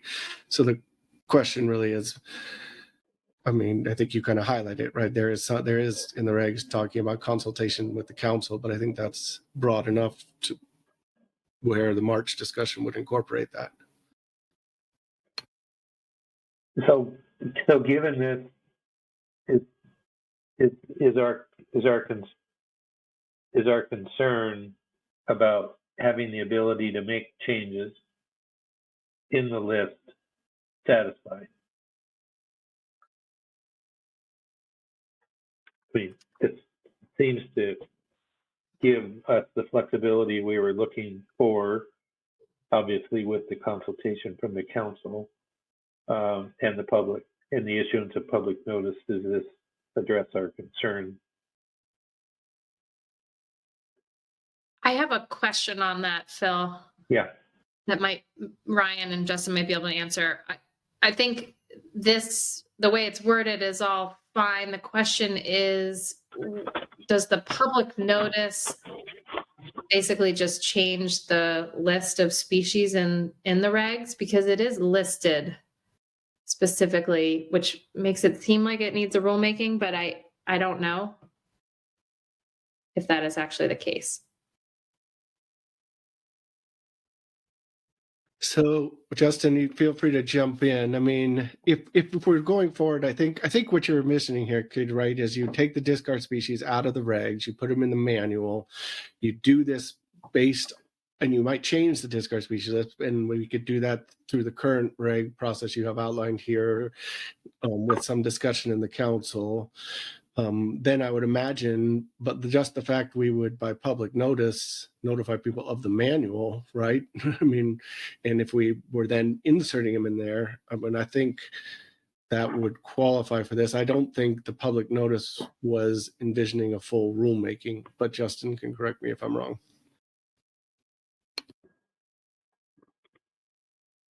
Go ahead, Justin. Hi, can you guys hear me? We can. Okay, great. Yeah, the list on being kind of embedded in the regs seems to be a little cumbersome, as folks pointed out. We do want to maintain a bit of flexibility, at least during the EFP process. We've updated that list as you'll see with Rex Sol being allowable discard.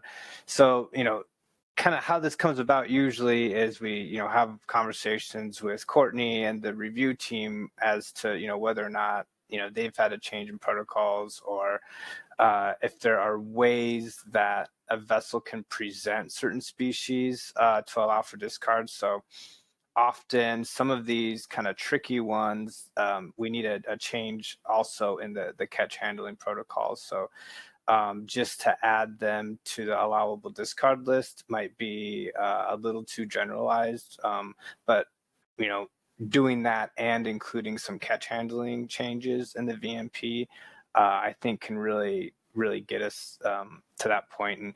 And not to call on Courtney to weigh in a little bit, but I do think it's an iterative process where we involve everybody to agree on making changes to that discard list, including what the review team can see.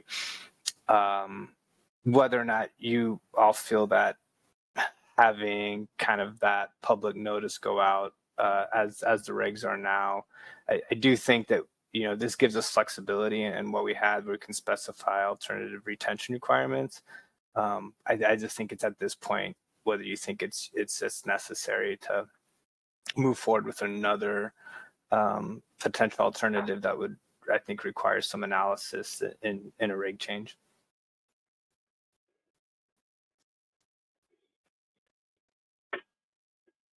Kate. Excuse me, Kate. So it sounds like, just to check with Ryan and Justin again on this, sounds like what we could do, and that we're kind of all agreed, that having the discard species list spelled out specifically with each species in the regulations as it is today is overly cumbersome, not necessarily in line with what we had all envisioned for the program. And so what we could do is add an alternative to our list that actually removes that specific list from the regulations and instead has that list specified in the manual and the VMPs. Is that right? Correct. Great. So in terms of adding the alternative and the process and the expectation of the council action in March, how does that fit into our current process?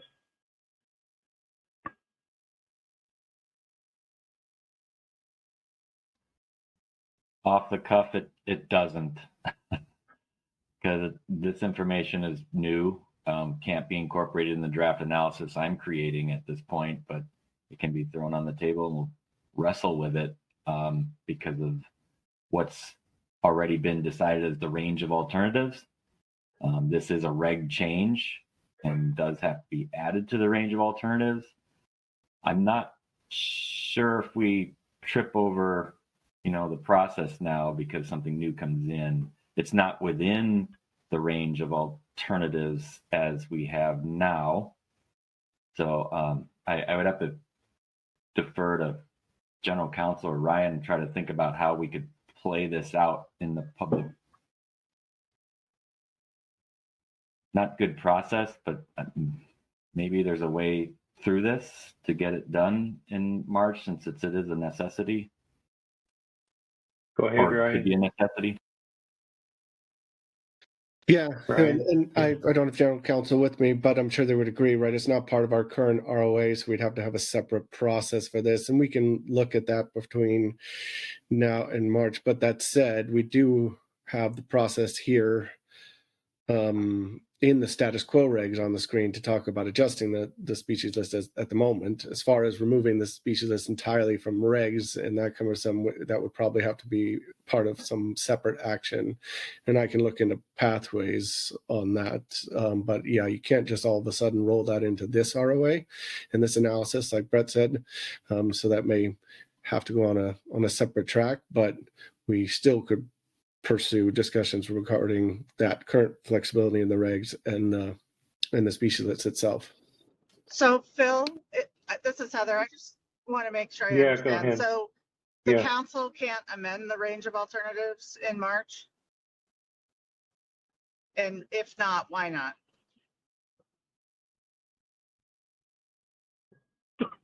Well, I mean, I don't know that they couldn't do it, but they can't do it and then act on a final in the same meeting and get the rest of this in place in time for 2024. At least that's somebody that knows the process better than I do. If I'm wrong, but That's Okay, correct, Phil. thanks. me.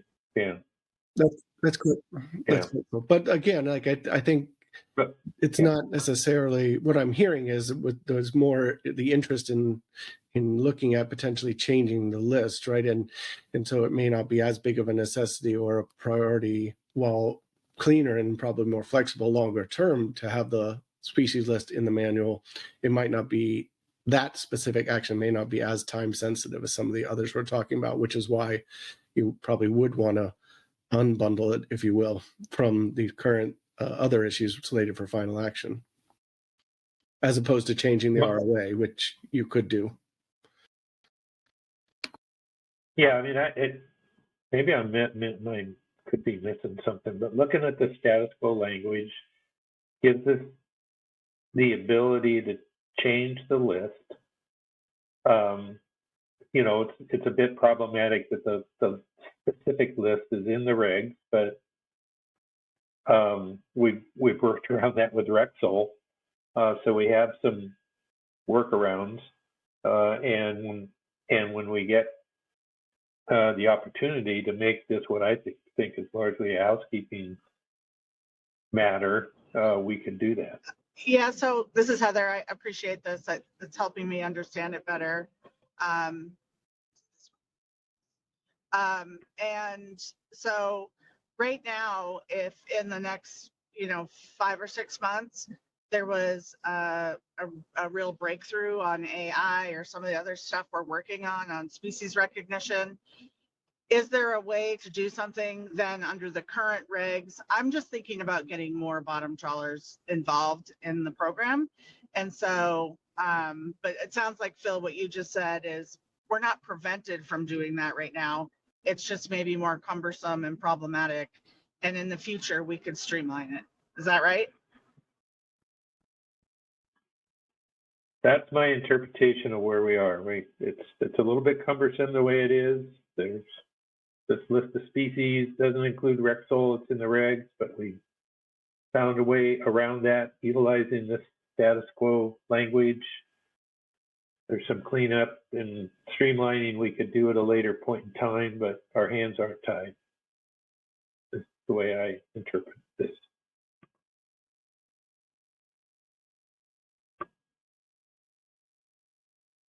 Kate. Thanks, Phil and Ryan, too. This is very helpful. So with the example of Rex, noting that, if we're going to potentially use a different track to take the discard species list out of the regulations, we think it's better if it's handled through more flexible ways. The ability we have then to get Rex added to the list would be to use the current status quo regulations, which is consultation with the council, issuance of a public notice. I just don't want us to be stuck assume the program goes into effect January 1st, 2024. Rex isn't on the list in the regulations, but it is one that we've all been operating under the EFPs with it being on the list. So we would have to go through this consultation process, get it added to the list, meanwhile, run a separate process to actually get the discard species list out of the regulations. Is that right? That's my understanding. And let me talk with general counsel too, and I'll be able to have some options for that other path when we come and meet again. Especially if you're talking about something that, if you're using this status quo regs and then you're essentially, it's more of a cleanup rule at that point. Either you're correcting the ones in the current regs to match that, or you're removing that rigidity in the regs. So I don't think that will effectively prevent us from moving forward with what we wanted, at least in the near term. But yeah, you probably need a separate pathway sooner rather than later on this. And I can come up with options before we have the discussion in March. Okay. So just in summary, we would call out this issue in our report to the council. And I don't want to go overrun my headlights here, but call this issue out, make reference to the status quo regs, inform the council that we would need a consultation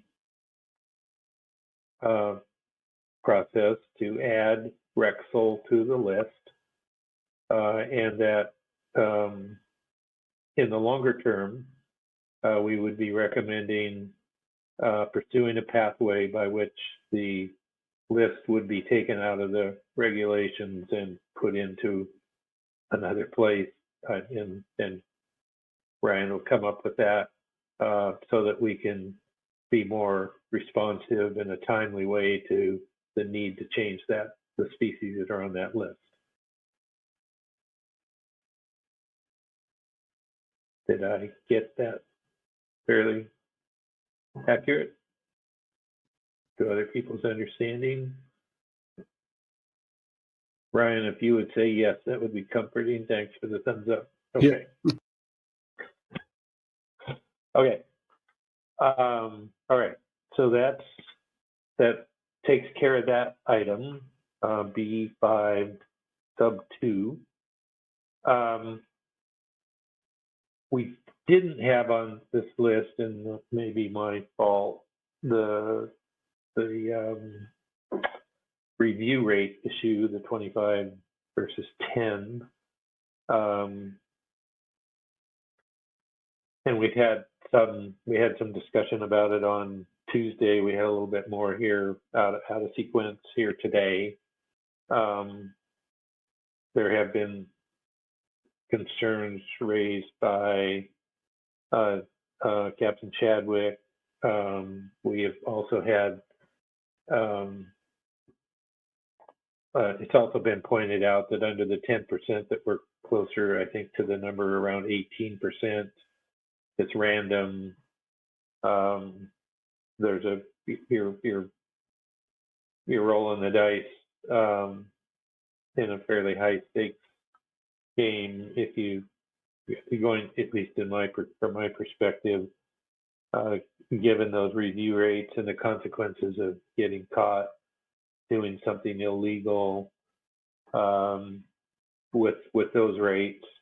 But there's the other argument that's being made that if we go to 25%, that the cost is relatively low on a per trip basis. The $30, I believe it is, 171 versus 141, and that the added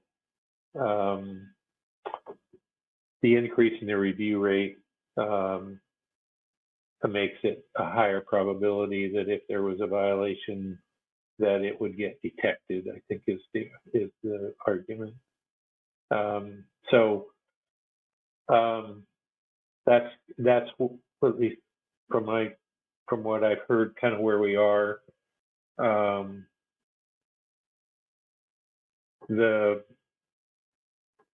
could use a little help in terms of where this rate is specified. Is it, I assume it's specified in the manual? If we recommend it being placed at a certain level, given that the manual's the living document, so to speak, that it could be changed if problems were detected with the rate. So that's kind of my attempt to summarize where we are in this discussion. Ryan. Yeah, just to confirm, that's correct, Phil. Right, this is a manual, it's not a reg change, so it'd be a recommendation for the council to either eliminate, change business rules, whatever it is, and what percentage of review rates by sector, right? That's all council recommendation to NIMS for its manual. And yeah, that's something we just annually post on our website. So it's something that we can change just like you described. Okay. And we also heard from Office of Law Enforcement from Greg Bush that they were comfortable with the 10% rate. We heard concerns from Captain Chadwick that for the relatively low cost from at least the relatively low cost that raising it 25% has some advantages from an enforcement perspective. There will be some additional discussion about this topic, as I understand it, in the enforcement consultant meeting in March. And so they may have some additional things to say at that time. But I'm going to step out on a limb here that I think is relatively thick and put out there that I think that the large majority of the GEMPAC TAC believes that 10% is what we should be putting in our report as a recommendation. We might call out the fact that we discussed a higher number of 25%. And we might also put in our discussion document that this is in the manual.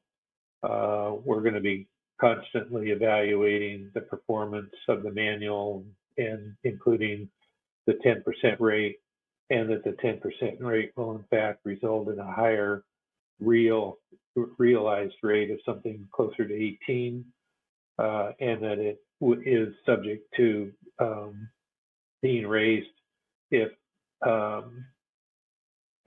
through further analysis it's determined that a higher rate is needed to maintain the integrity of the program, or something along those lines. That's my sense of what I'm hearing from the committee members, and I'll put that out there for either affirmation or not, that I've kind of read the committee feeling correctly.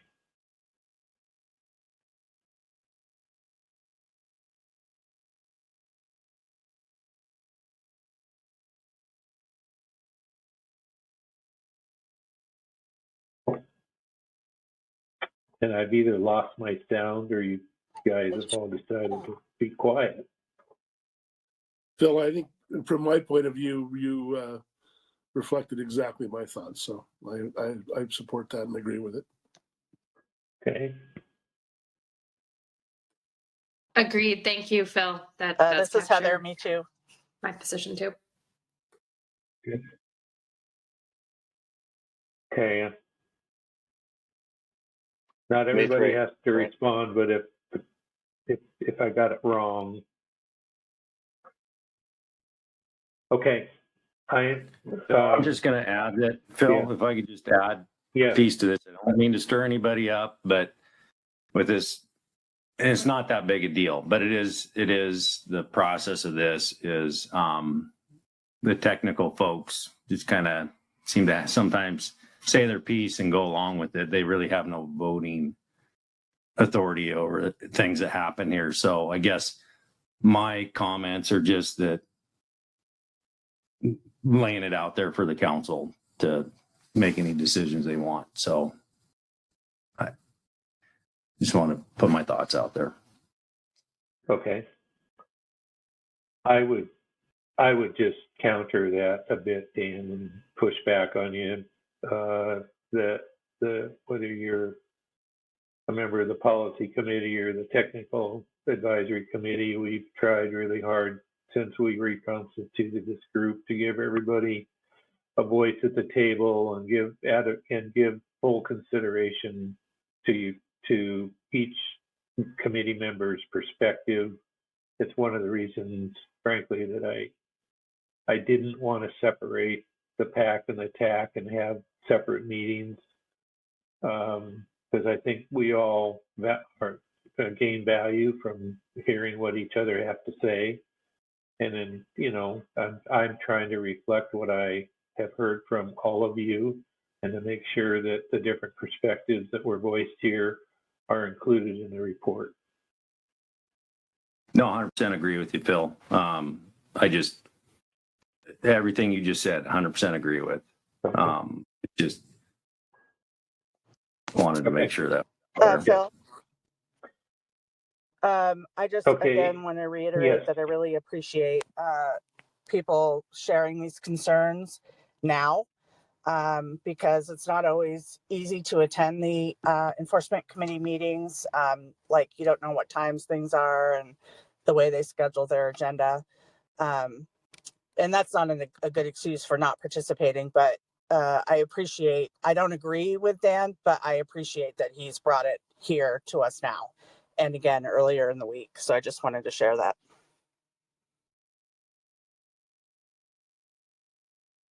Thanks, Heather. No, there are different, you know, and there are different views around the table, and having those views expressed makes, I think, our decision making stronger. And being aware of those concerns as we go through and implement the program in the event that we get something wrong, that's all good stuff. So makes it better. All right. So I'm gonna suggest that we have worked our way through all of the issues, and that and now I'm going to go ahead and open up the official public comment opportunity. If there are any members of the public that have joined us here today and would like to make a comment to our joint committee, please feel free to do so now. And if you could raise your hand, I'd be happy to recognize you.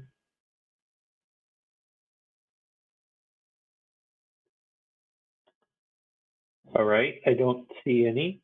That'll take us to our workload planning and discussion of next steps. And it probably ties into the E as well, discuss report to the council for the March meeting. And Brett, look to you to help me with this one.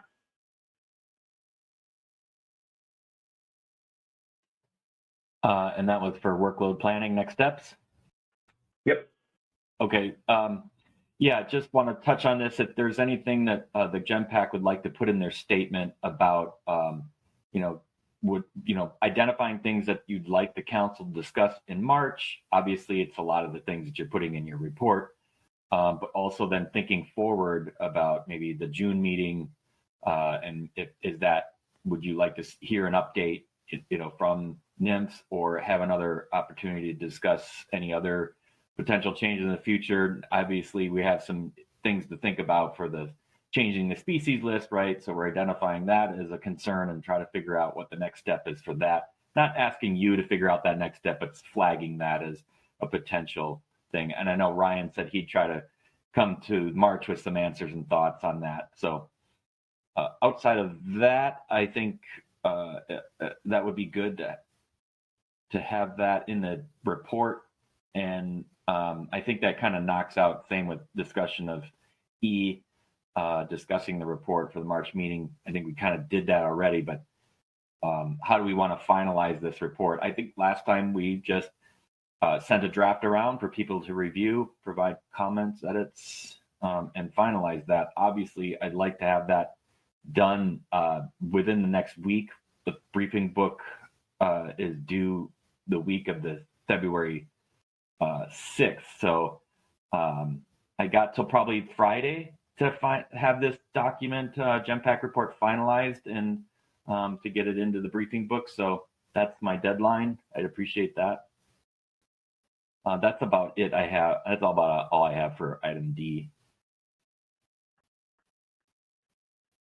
Well, let me ask you, Brad, if you were planning to develop an initial draft report. I was not planning. I thought that might fall on Kate's and company's shoulders because she has a lot of the draft language information already as compiling but I'm happy to help shepherd that and get sort of a framework together about what I heard as far as the decisions on the recommendations for the alternatives themselves, and then maybe rely on Kate and company to put together the rationale for the manual business rule changes and things like that. So I'm happy to get the ball started and set things up.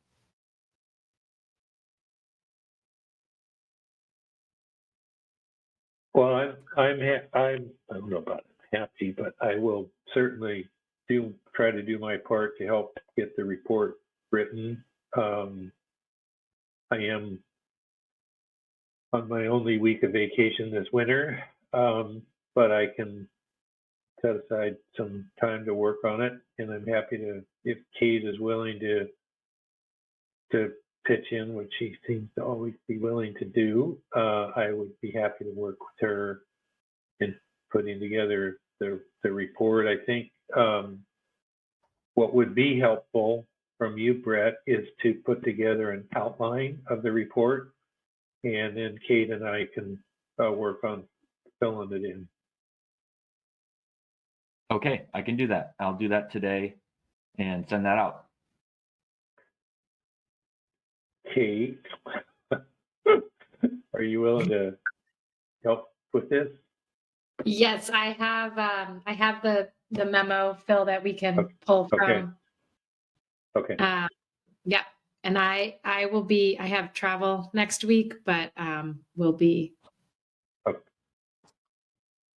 Okay, well, I'll be available online, phone, text. I'll be checking my email regularly, or if my wife doesn't shoot me.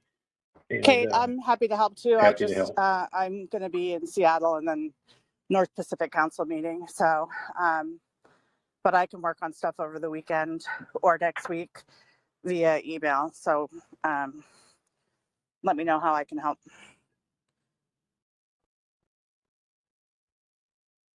Okay, well, maybe we can we'll get the outline from Brett, and then we can, maybe we can divide up the topic areas to put some language together and we work at it like that. That sounds good. Okay. All right. Anything else from committee members on either D or E, which is the workload planning discussion and the report for the March council meeting? Not seeing any. One last call for any public comment on either of those last two topics. I'm not seeing anything there. So that will bring us, let's see, to the close of our meeting. Thank you very, very much for all your time and effort this week for these two meetings. I feel like it's been really productive. I hope you do too. And I think we've got some really good recommendations to make to the council. And I thought the discussion around enforcement stuff was really good. And I'm hoping that, and I'm happy to help in any way I can or not in furthering that discussion to make sure we're all talking to each other and having those candid conversations. So if there's nothing else, I'll wish you all a good rest of your day, and Kate and Heather and Brett, I'll be working with you to get our report. Thanks, everybody. Thank you so much. Yeah, thank everyone. Appreciate it. Hey. Thank you, everyone.